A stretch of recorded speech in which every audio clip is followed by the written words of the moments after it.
बिस्मिल्लाहिर्रहमानिर्रहीम। अस्सलाम वालेकुम डियर स्टूडेंट्स। आज हम अपने कल वाले ही टॉपिक को कंटिन्यू कर रहे हैं और हम ये देख रहे थे कल कि सेंट्रल सीरीज़ और लोअर सेंट्रल सीरीज़ के दरमियान क्या रिलेशनशिप है, और इसके हवाले से हमने कल एक जो स्टेटमेंट लिखा था जिसको हम साबित करने की कोशिश कर रहे हैं, वो ये है कि every lower central series is central series.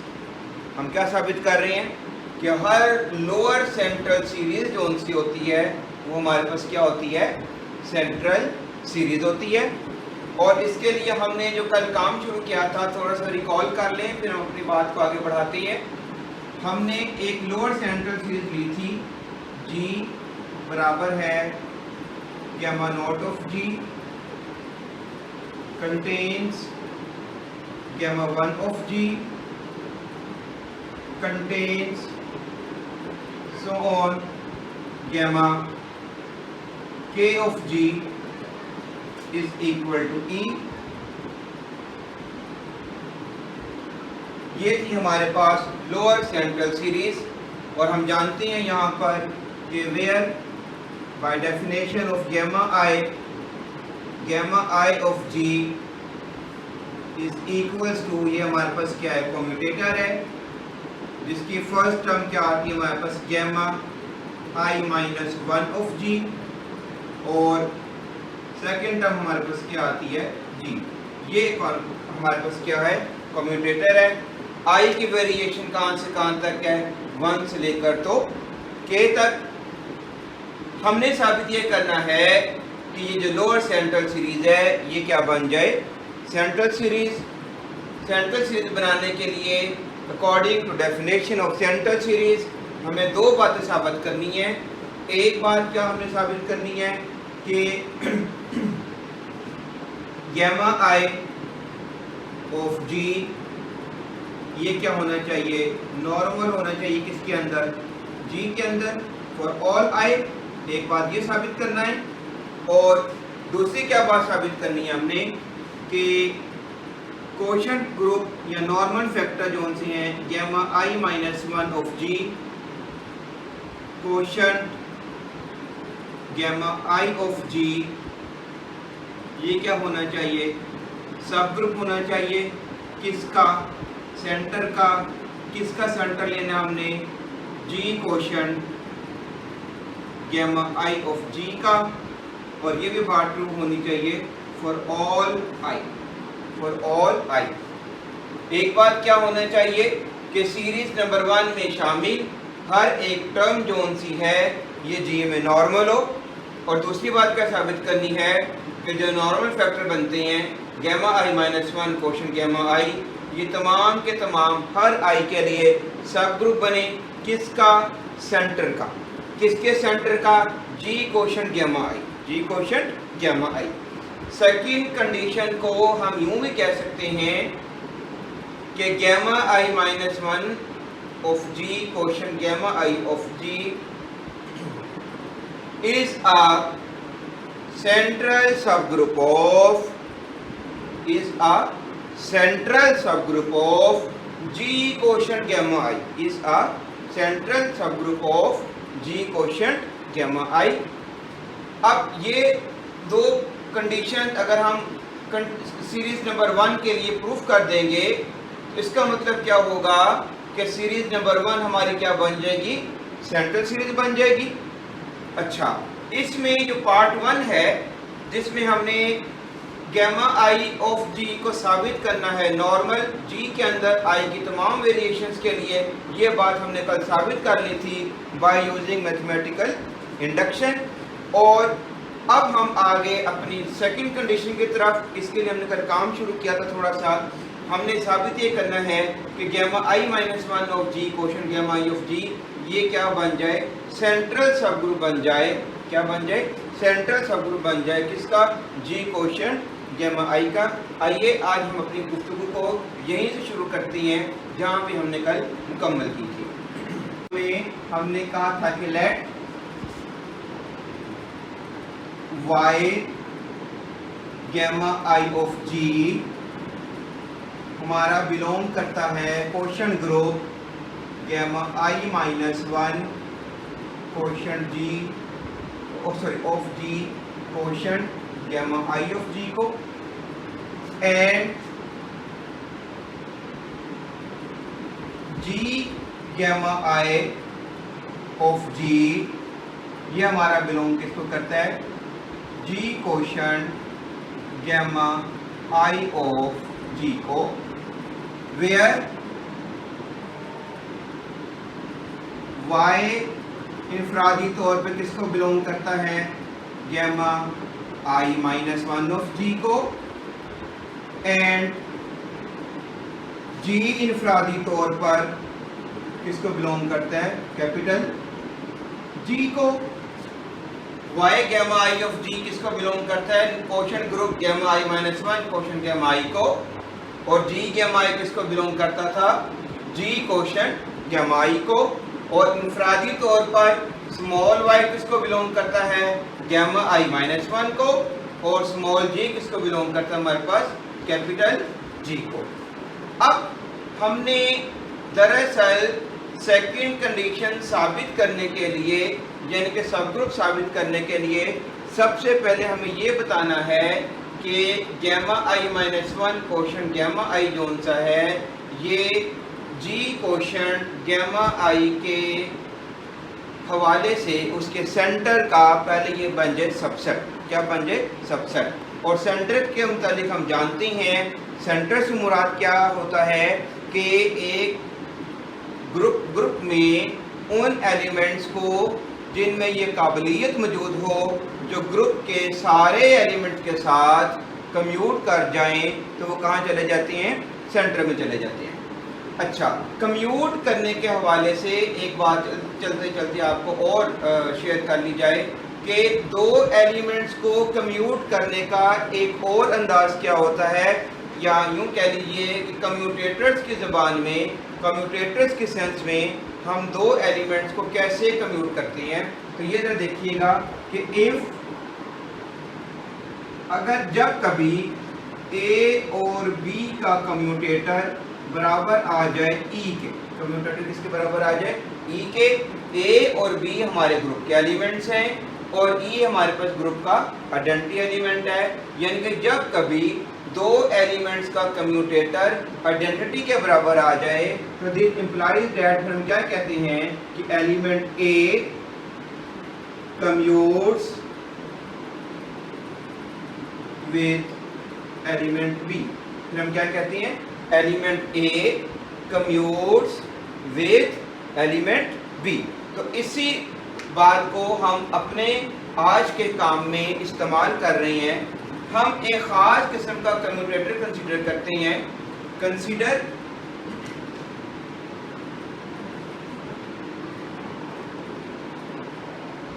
The commutator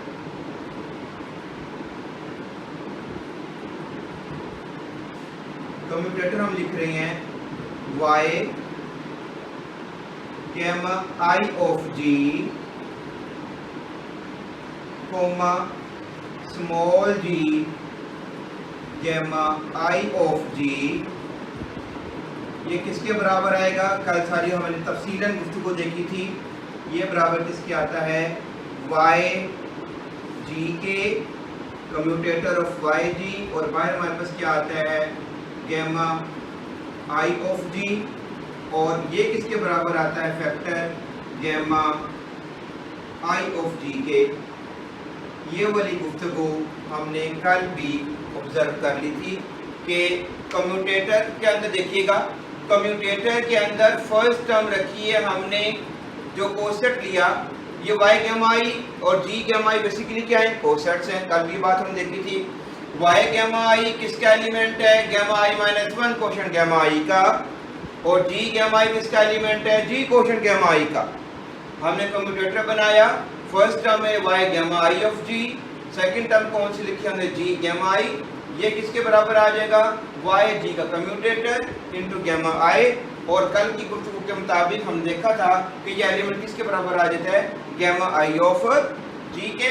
यानी कि कुल मिलाकर क्या बात आ गई कि दिस इंप्लाइज दैट हम यहाँ से कह सकते हैं कि y गैमा आई ऑफ जी और g गैमा आई ऑफ जी का जो कम्यूटेटर है ये बराबर किसके आ जाएगा, गैमा आई ऑफ जी के। किसके बराबर आ जाएगा, गैमा आई ऑफ जी के।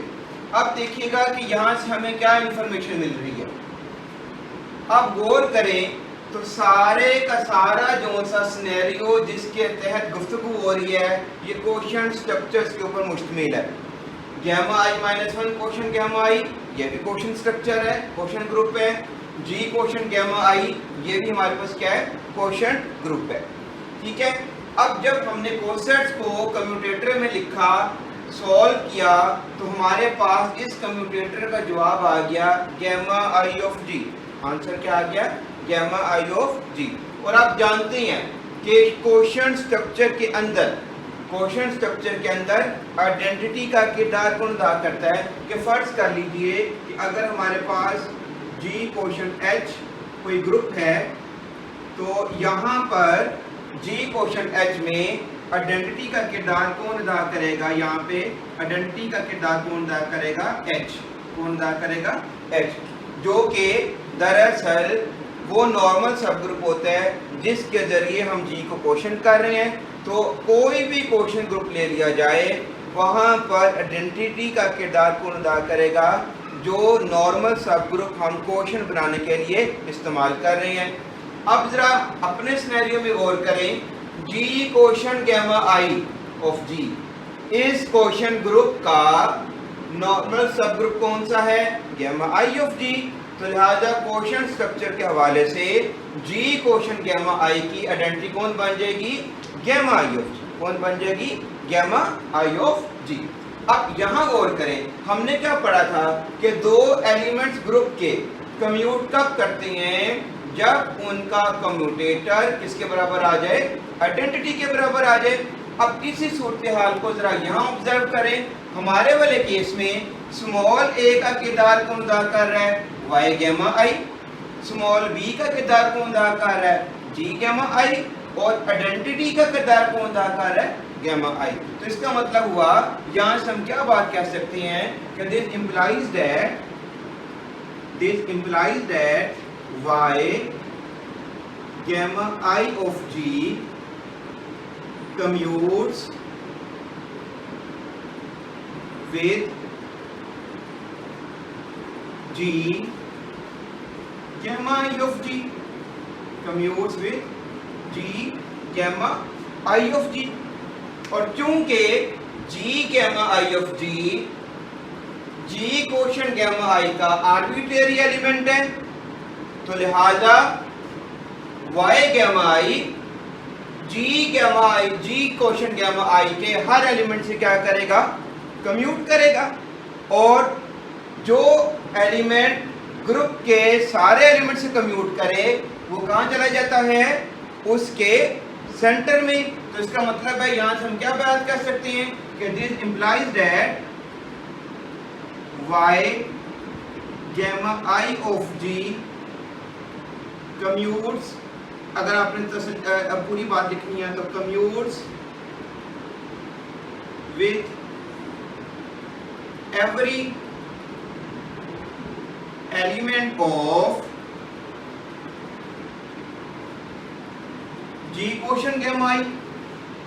क्योंकि ये एलिमेंट हमारे पास जो था ये आर्बिट्रेरी था, this implies that y gamma I commutes with every element of g quotient gamma I।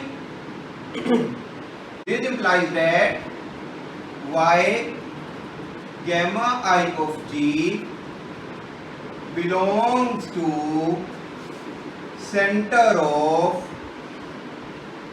g quotient gamma I। क्योंकि हमने यहाँ पर क्या इस्तेमाल किया है, सेंटर की डेफिनेशन को।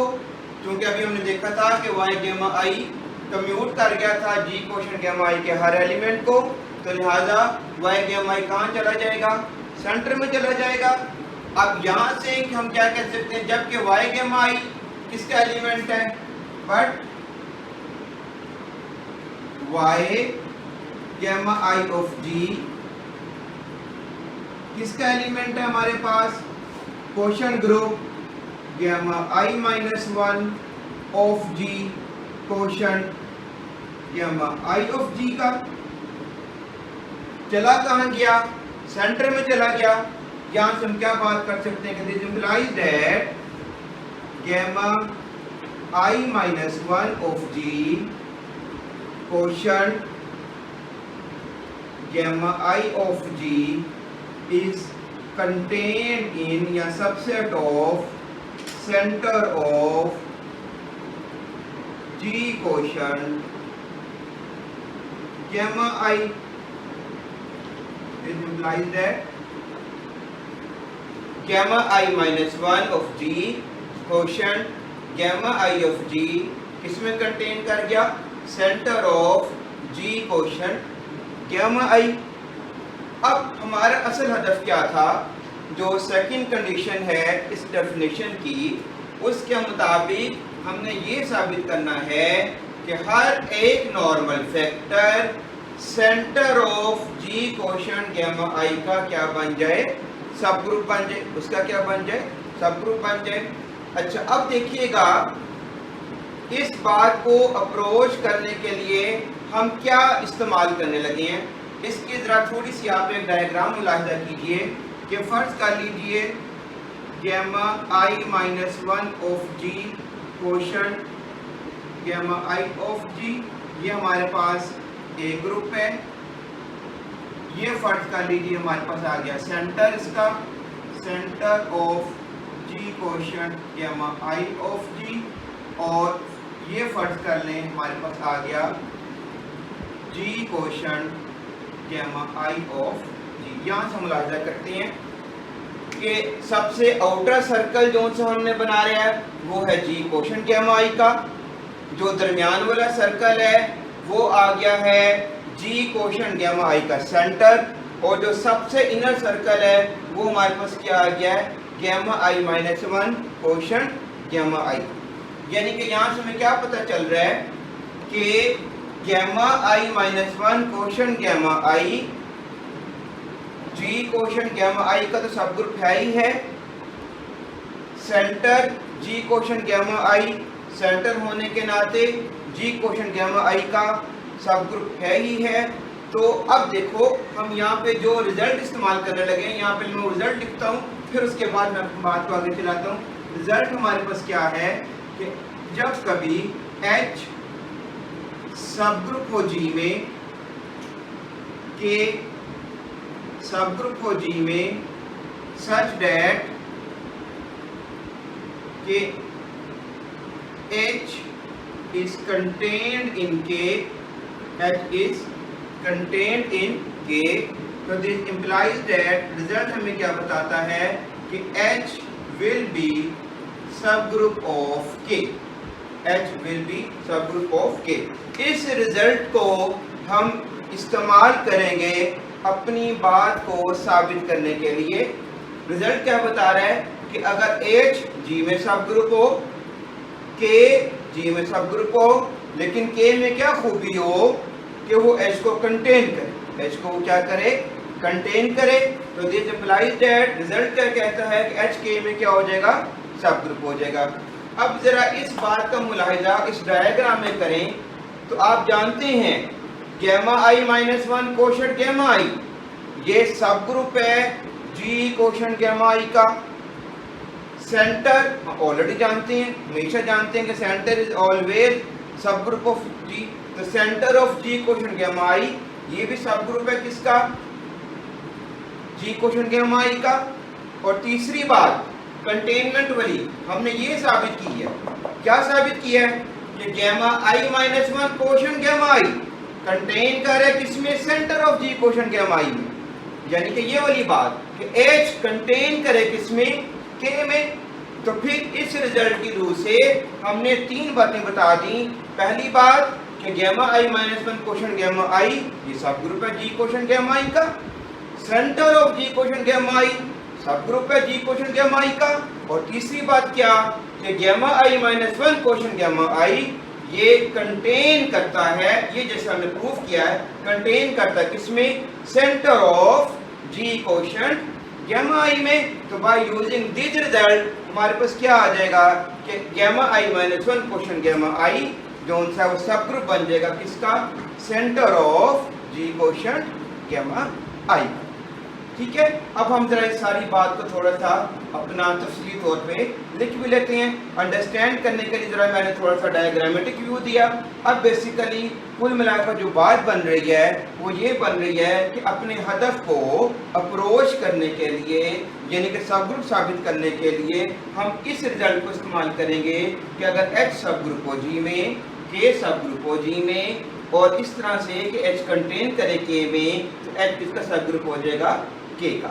चलिए इस सारी गुफ्तगू को अब हम आगे समराइज करते हैं। As gamma I minus one of ji quotient gamma I of G is a subgroup of ji quotient gamma I of G. एक बात हमें पता है, centre of ji quotient gamma I of G is a subgroup of G quotient gamma I। ये बातें हमें मालूम है, ऑलरेडी मालूम है। सच डैट ये बात हमने अब साबित की है, such that gamma I minus one of G quotient gamma I of G is contained in center of G quotient gamma I of G।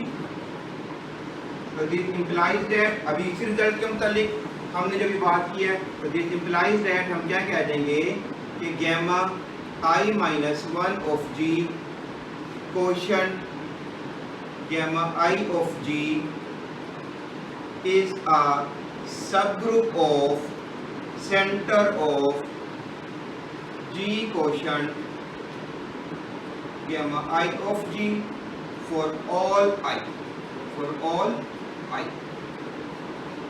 ठीक है कि gamma I minus one quotient gamma I ये subgroup है G quotient gamma I का, हम जानते हैं। Centre of G quotient gamma I सब ग्रुप है G क्वोशंट gamma I का, ये भी बात हम जानते हैं। जो बात नहीं जानते थे वो हमने साबित कर ली, क्या, सच डैट कि gamma I minus one quotient gamma I ये कंटेन कर गया किस में, centre of ji quotient gamma I of G में। तो यहाँ से बाय यूजिंग रिजल्ट अभी जो मैंने आपको बताया क्या आ जाएगा कि normal factor gamma I minus one quotient gamma I ये सेंट्रल सबग्रुप बन जाएगा जी क्वोशंट गैमा आई का फॉर ऑल आई। इसका मतलब हुआ कि हमने सेंट्रल सीरीज की डेफिनेशन की सेकंड कंडीशन को भी साबित कर दिया सीरीज नंबर वन के लिए। तो यहाँ से हम क्या डिसीजन करेंगे कि दस series number one is a central series, series number one is a central series. तो फिर कुल मिलाकर क्या रिलेशनशिप हमारे सामने स्टैब्लिश हुआ सेंट्रल और लोअर सेंट्रल सीरीज में कि हर लोअर सेंट्रल सीरीज कौन सी होती है, ये हमारे पास क्या होती है, सेंट्रल सीरीज होती है। आइए अब इस सारी गुफ्तगू को हम एक एग्जांपल से देख लेते हैं। एग्जांपल देखते हैं इस सारी बात के लिए। Consider the lower central series of G बराबर है Q8, यानी कि हमने लिया है group of quaternions Q8 as G is equals to gamma naught of G contains gamma 1 of g contains gamma 2 of g which equals to 1, which is equals to 1। ये मैंने कैसे कैलकुलेट किया वो भी आपको बता देता हूँ। ये हमने खुद से कैलकुलेट नहीं करनी, खुद से नहीं लिख लेना, ये ऑटोमेटिकली हमारे पास आंसर आने हैं। जरा देखिएगा वो कैसे। पुट देखिएगा जरा, गैमा नॉट ऑफ जी को हमने रखा Q8, gamma not of g को हमने क्या रखा Q8, ठीक है। अब हम गैमा 1 की कीमत निकालते हैं। गैमा आई का फॉर्मूला हमारे पास क्या है, गैमा आई ऑफ जी किसके बराबर होता है हमारे पास, commutator gamma I minus 1 of ji comma G का कम्यूटेटर, ये फार्मूला है। इस फार्मूले के मुताबिक हम वैल्यूज निकालेंगे। इस कीमत में I1 पुट करें, इस फार्मूले में I1 पुट करें तो गैमा 1 ऑफ जी हमारे पास क्या आ जाएगा, गैमा 1 ऑफ जी हमारे पास क्या आ जाएगा, this will be equals to gamma not of G, gamma not of ji comma G, इनकी कीमतें पुट करें। गैमा नॉट ऑफ जी हमारे पास क्या है Q8 और जी की कीमत क्या है हमारे पास Q8। इसको हल करेंगे तो हमारे पास जवाब आ जाएगा -1 और 1 का, -1 और 1 का। और ऐसे ही जब हम गैमा 2 कैलकुलेट करेंगे इसी फार्मूले के तहत तो गैमा 2 ऑफ जी हमारे पास आ जाएगा 1 के बराबर, किसके बराबर आ जाएगा 1 के बराबर आ जाएगा। तो इसका मतलब क्या हुआ, हमारी जो लोड सेंट्रल सीरीज है वो क्या बन गई, this implies that Q8 contain करेगा किसको, 1 और -1 को, और ये किसको कंटेन करेगा 1 को, ठीक है। Q8 किसे कंटेन करता है 1, देखिए मैंने ऊपर क्या लिखा है, गैमा नॉट ऑफ जी किसे कंटेन करे, गैमा 1 ऑफ जी को। गैमा 1 ऑफ जी की कीमत क्या आई हमारे पास 1 और -1, और गैमा 1 ऑफ जी किसे कंटेन करेगा, गैमा 2 ऑफ जी को। तो गैमा 2 ऑफ जी की जगह हमने क्या लिख दिया, कंटेन 1। ये आ गई लोअर सेंट्रल सीरीज।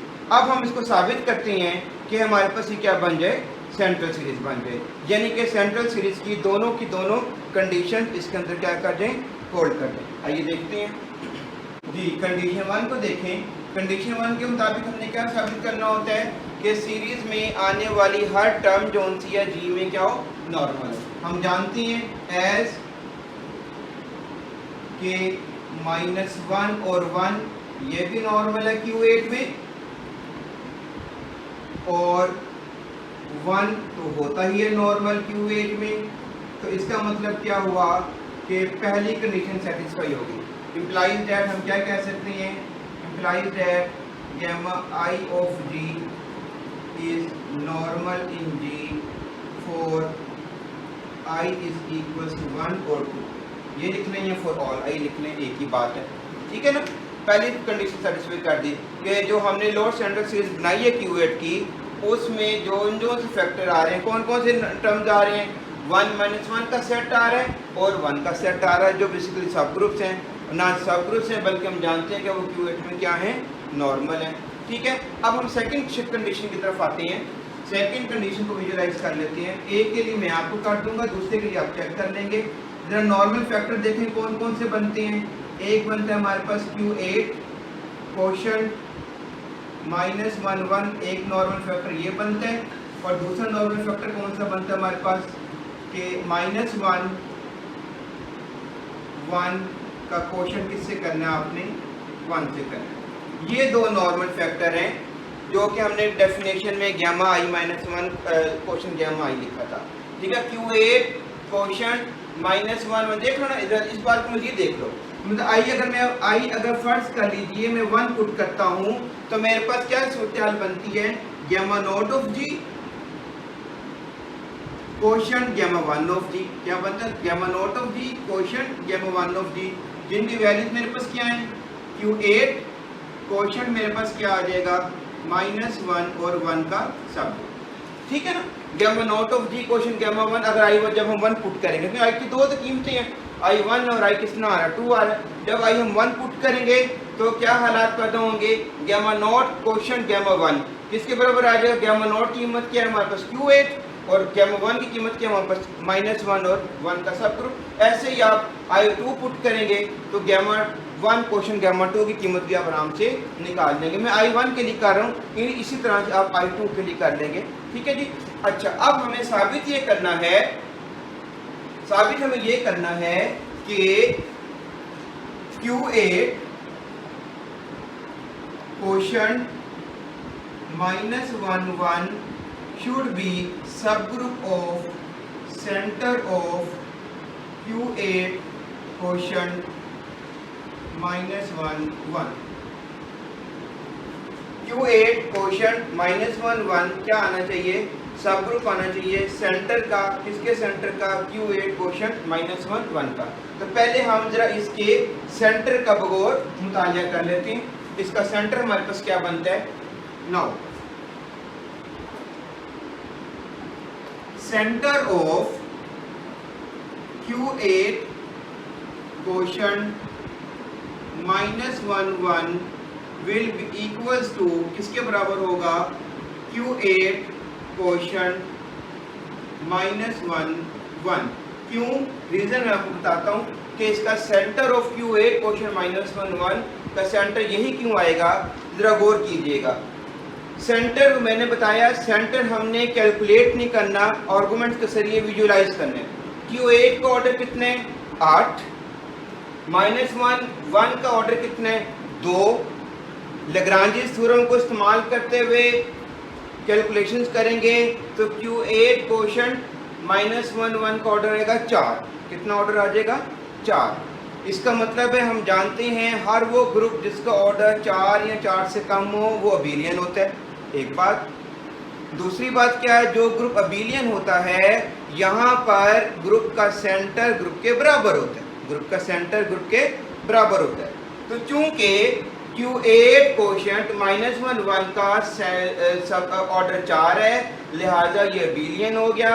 तो उस रिजल्ट के मुताबिक Q8 क्वोशंट -1 1 का जो सेंटर होगा ये किसके बराबर आ जाएगा, Q8 क्वोशंट -1 और 1 के बराबर आ जाएगा। तो यहाँ से अब हमारे पास क्या बात बनी कि दरअसल हमने साबित क्या करना था कि Q8 क्वोशंट -1 1 का सब ग्रुप जो क्वेश्चन ग्रुप है ये सेंट्रल सब ग्रुप बन जाए Q8 क्वोशंट -1 1 का। तो यहाँ से क्या बात, Q8 क्वोशंट यानी कि सेंटर का आंसर किसके बराबर आ गया, हमारा सेंटर का आंसर किसके बराबर आ गया, Q8 क्वोशंट -1 1 का। तो यहाँ से क्या बात पता चल रही है कि Q8 क्वोशंट -1 1 दरअसल अपने इस केस के लिए इसका इम्प्रॉपर सब ग्रुप बन गया। हमें इससे गरज नहीं है, हमें सब ग्रुप बस चाहिए, चाहे प्रॉपर बने चाहे कौन सा बने, इम्प्रॉपर बने। तो इस बात को हम यूं समराइज करते हैं तो इस सारी बात को हम कैसे समराइज करेंगे कि Q8 क्वोशंट -1 1 इज, ये मैं आपको समझाने के लिए लिखा, is improper subgroup of center of Q8 quotient -1 1 कि Q8 क्वोशंट -1 1 इज इम्प्रॉपर लिखने की जरूरत नहीं है, इसे समझाने के लिए मैंने लिखा है सब ग्रुप को, ताकि हम विजुलाइज कर सकें। सब ग्रुप इसका बन जाएगा सेंटर ऑफ Q8 क्वोशंट -1 1 का सब ग्रुप। इसी तरह से ये आप करेंगे, ये सारा काम आप किसके लिए करेंगे, for I is equal to 2 के लिए। ये काम आप खुद करेंगे, ये छोटी सी असाइनमेंट है आपके लिए, इन्हीं लाइंस के ऊपर आप चलेंगे।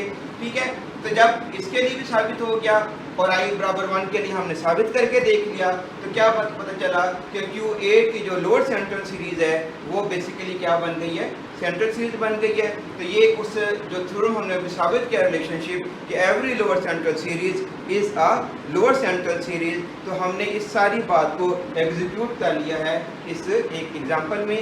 ठीक है, तो अब हम इन दोनों बातों को मरकज बनाकर सेंट्रल सीरीज की जो बातें हमने की, लोअर सेंट्रल सीरीज के मुतालिक जो हमने बातें की, इन तमाम बातों को मरकज बनाकर हम अपने नेक्स्ट लेक्चर में इंशाल्लाह डिफाइन करेंगे कि निलपोटेंट ग्रुप्स क्या होते हैं और उनकी क्या अहमियत है और उनकी क्या क्या प्रॉपर्टीज है।